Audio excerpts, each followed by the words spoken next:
Hello everyone, and welcome back to the review series. I bet you thought this was going away, huh?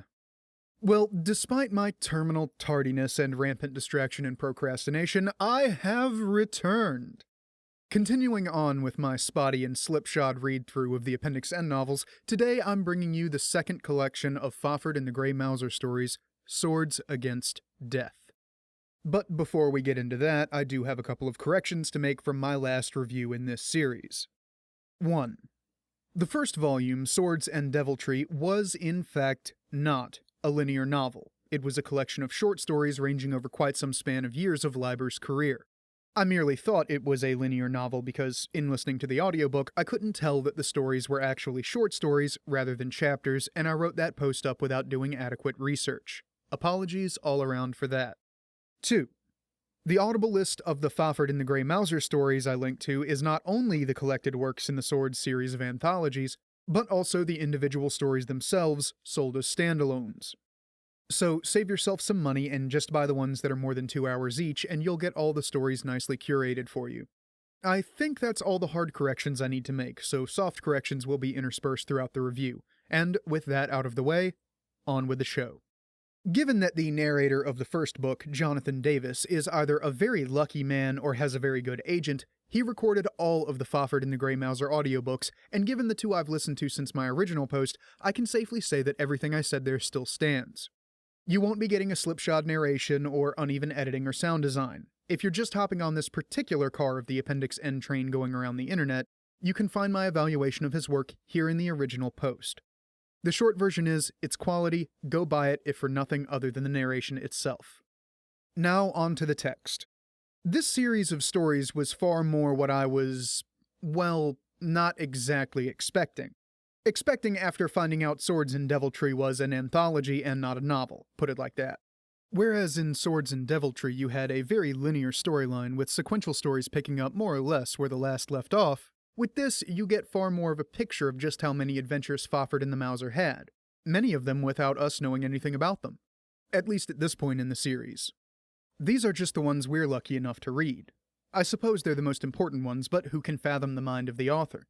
In any event, the stories are fairly sequential so far as a timeline goes, but the ones near the end could be placed pretty much anywhere in Fafhrd and the Grey Mouser's timeline and still fit.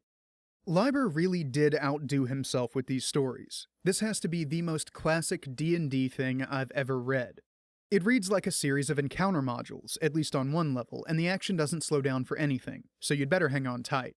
It would be 100% within the realm of possibility to take these stories and turn them into one-shot game sessions for your tabletop group. And I wouldn't be surprised if some enterprising soul in the dark mists of the net had done just that. This collection makes it completely clear why Gygax included these stories in the Appendix N list. If you're looking for some inspiration for your D&D/Pathfinder/Traveler/insert your preferred RPG rule set here, you could do far, far worse than Swords Against Death. From buildings that kill to obscure mountain priests that attack from blizzards to lands beneath the sea to a good old-fashioned dungeon crawl through Lonkmar's Thieves Guild, this has everything an aspiring or even experienced GM could ask for and more. If you're looking to get some inspiration in the spirit of what Appendix N was originally compiled for, look no further, buy this book. There are also many staples here that very possibly influenced the structure of D&D, at least as I've known it. Though I'm dead certain other writers did this before Leiber, there are a few magical items that have names, like the Blindfold of True Seeing, which may have been a key influence on named items such as Black Razor, Whelm, and Wave from the White Plume Mountain AD&D module. It also keeps the mystery of these magical items quite nicely. Nowadays in D&D, when you can find a magical weapon for your character or a cloak of invisibility from just about any dungeon, if your DM is particularly nice, in these stories these items are beyond rare. So rare that the mighty and mysterious wizards Shilba of the Eyeless Face and Ningobble of the Seven Eyes have to hand-deliver them to Fafhrd personally, and take them away again when he's done using them. They don't become part of his kit, as they would in your standard 3.5 and beyond D&D game. Once again, this could provide inspiration for a D&D campaign wherein the characters are given magical items while the rest of their kit is run-of-the-mill that aren't insanely powerful, but will provide them an edge in that particular encounter, and then have to be taken back again by the giver because leaving these in the hands of mortals is too great a risk. As I said, there's a lot of notes that can be taken from Leiber's work. So far as the title of the collection goes, these stories fit the bill of sale you were shown in the shop. We, the readers, kind of expect story anthologies to have some relationship to the title of the anthology. At least when it's something like Horror in the Museum and other stories. As long as Horror in the Museum is in that anthology, it fits the bill. But the titles of these anthologies in the Fafhrd and the Grey Mouser series are meant to mean something, and so far they do. These stories are very much about our heroes coming to grips with death and fighting against it. Now, I won't tell you how the first collection ends, but this one picks up precisely where that one left off and continues in a more or less linear fashion. The two leave Lankhmar and vow never to return, and they quickly, for us, or not so quickly for them, realize the futility of this vow. Suffice to say they are wrapped up in the untimely death of some loved ones of theirs, and they're having a hard time dealing with it. So in an effort to escape the constant reminder of this, they seek adventure in the sprawling land of Naywan. And adventure they find.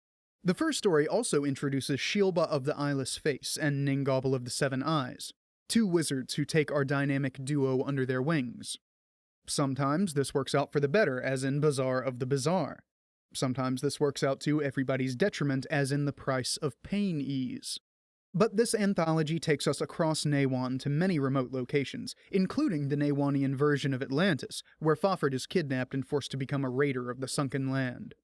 Another refreshing aspect of this collection is that Leiber's humor is in full force.